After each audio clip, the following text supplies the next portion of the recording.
students, based on our previous conversations, come to you asking about fully funded Yeah, scholarships, it yeah, seems to be a big expectation that those things are just available to you. What would yeah. be your comments on students who come to you and the first thing they say is, "Give me a fully funded scholarship," you know, Correct, in correct. Canada or the UK? Yes. So definitely, Mustafa, students have expectations, and I would also agree to the fact that lately it has become really expensive, especially if students are going from countries like Pakistan, where the exchange rate has hit us really hard. So that becomes a challenge.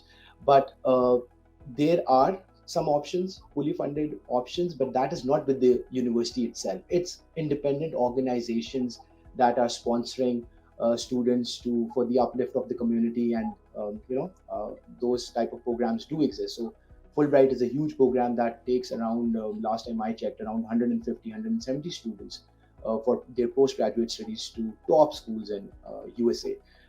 Then you have Shivling Scholarship for UK, you have Rhodes Scholarship for Oxford University. So those scholarship programs do exist, but I would be very honest here that the type of expectations that the scholarship recipients, their profiles need to be really, stellar in terms of GPA, not only GPA, in terms of the extracurricular work they have done, and they really need to show a strong connection with the type of work they are doing in their own home country, and how would a foreign degree benefit them in continuing with that cause. So that's why you see a lot of students going from Pakistan and pursuing public policy and healthcare programs in USA. Why? Because this is one area where we really lack, and with having more graduates having education in that field, they can come back and contribute to our economy and stuff like that. But universities are again competitive. They are partial scholarships, very few. They do give some international scholarships in UK, 2,000, 3,000 pounds. But again, applying early is important, and but having an expectation that you will be getting 50 or 60 or anything more percent of scholarship directly from the university, that's I guess an unrealistic expectation to have. Yeah, and I've noticed that as well.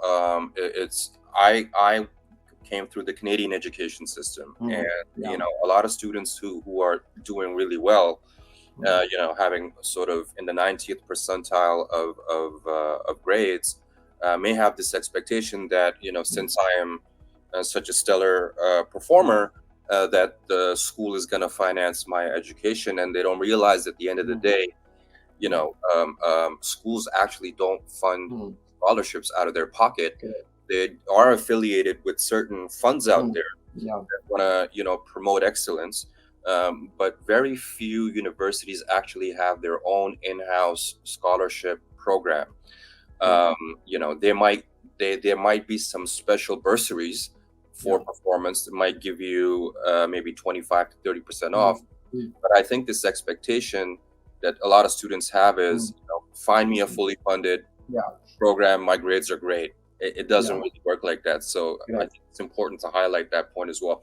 Another thing based on our previous conversations that we have discussed is this allergy to English language Yes. examination, tests. And Correct. a lot of people are coming to you saying, Mm. find options Yeah. where I don't have to go through this exam. Correct. Correct. What are your thoughts on that? I mean, talking about, if I have to share honestly my own personal opinion, it's simple that you are going to an English speaking country. Trust me, even if you are able to survive a university without having to take the English proficiency exam, what about the job market? I mean, it's competitive. Employers would only see their value if they hire you. Would you be able to communicate well and be able to manage things? So I would honestly say it's